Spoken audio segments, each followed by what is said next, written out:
मृत्यु के बाद सभी आत्मा को क्यों भोगनी पड़ती है नरक की पीड़ा।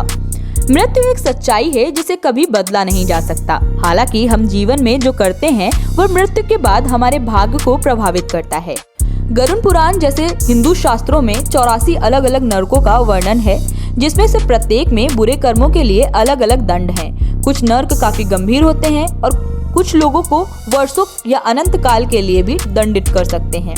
इसलिए इन नरकों के बारे में जानना महत्वपूर्ण है ताकि हम जीवन में अच्छे चुनाव कर सकें। दोस्तों, आप सभी को हरियर टेल्स में आज मृत्यु के बाद सभी आत्मा को क्यों भोगनी पड़ती है नरक की पीड़ा, इसके बारे में जानकारी देने वाले हैं। तो वीडियो के लास्ट तक हमारे साथ बने रहें।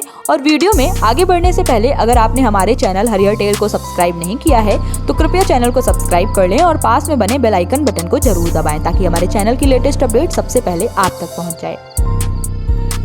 कुंभी पाकम नरक। जो लोग मनोरंजन के लिए या अपने स्वयं के स्वार्थ के लिए अन्य जानवरों को मारते हैं या उनका शिकार करते हैं, उन्हें नरक में भेजा जाएगा। उन्हें गर्म तेल में उबाल कर तड़पाया जाएगा। तमिश्रम नरक। जो लोग अन्य लोगों की संपत्ति लेते हैं या किसी भी तरह से दूसरों को नुकसान पहुंचाते हैं, वे नरक नामक एक बहुत बुरी जगह में समाप्त होंगे। नरक में उन्हें हमेशा के लिए तड़पाया जाएगा जब तक कि वे बेहोश नहीं हो जाते और फिर से जाग नहीं जाते। इस दौरान उन्हें भयानक दर्द महसूस होगा। अंधतामिश्र नरक। यह नरक पति पत्नियों के लिए है जो एक दूसरे के उपयोग और भोग की वस्तु समझते हैं, एक दूसरे के साथ केवल स्वार्थ की दृष्टि से रहते हैं। इनको नरक में मारा जाता है और यह काम तीव्र गति से चलता है। असिता पत्रम नरक। जो लोग गैर जिम्मेदार से रहते हैं या अपने काम से पीछे भागते हैं, उन लोगों को चाकू से छलनी करके उन्हें यातना दी जाती है। कलसूत्रम नरक। इन नरक में उन आत्माओं को लाया जाता है जिन्होंने बड़ों का आदर सम्मान कभी न किया हो।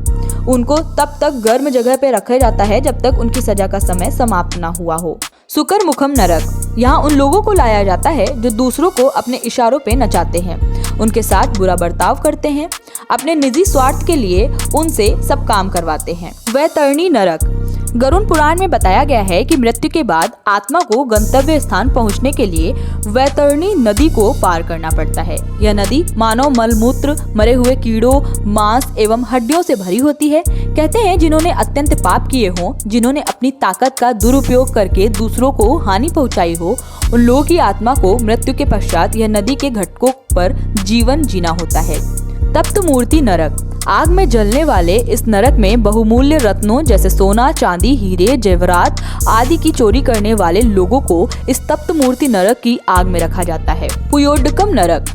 शास्त्रों के वर्णन अनुसार यह नरक एक प्रकार के कुएं जैसा जिसमें रक्त, मानव मलमूत्र और अन्य गंदी घृणित वस्तुओं से भरा होता है। यहाँ इन लोगों की आत्माओं को रखा जाता है जो बिना विवाह किए शारीरिक संबंध रखते हैं और फिर उनसे विश्वासघात करते हैं। अविसी नरक। यह नरक में उन लोगों को फेंका जाता है जो झूठ बोल के दूसरों को फंसाते हैं, उनको बहुत ऊंचाई से नीचे फेंकते हैं। लला भक्षकम नरक। जो लोग दूसरों के साथ जबरदस्ती करके इनके मर्जी के विरुद्ध शारीरिक संबंध बनाते हैं, उनको इस नरक के भीषण कुएं में रखा जाता है। जब तक कि सजा की अवधि समाप्त न हो जाए तब तक उनको इस भीषण कुएं में रखा जाता है। महावीची नरक। यह नरक खून तथा कांटों से भरा होता है। इसमें आत्मा कांटों से बिंध कर कष्ट पाते हैं। इस नरक में गायों की हत्या करने वालों को रखा जाता है। विल्पक नरक। जिन्होंने अपने पूरे जीवन में मदिरापान किया हो ऐसे ब्राह्मण इस नरक की आग में रखे जाते हैं। शाल्मली नरक। इस नरक में उन स्त्रियों को जलते हुए कांटों को आलिंगन करना पड़ता है जिन स्त्रियों ने पुरुष के साथ अनैतिक संबंध बनाए हों। वज्रा कुठार नरक। पेड़ काटने वालों को इस नरक में वज्रों से पिटा जाता है। दुर्धर नरक। यह नरक बिच्छू से भरा हुआ है। ब्याज का धंधा करने वाले सूदखोरों को यहाँ लाया जाता है। गरुड़ पुराण में ऐसे 84 लाख नरक का वर्णन पढ़ने को मिलते हैं। तो सोचिए बुरे कर्म से मृत्यु के बाद भी कितनी यातनाएं सहनी पड़ती हैं। अगर हम पूर्ण कर्म करें तो बुरे कर्म को कम किया जा सकता है। तो दोस्तों, आप सभी जरूर बताइएगा कि नरक से जुड़ी इस विशेष जानकारी का वीडियो देखकर आपको कैसा लगा।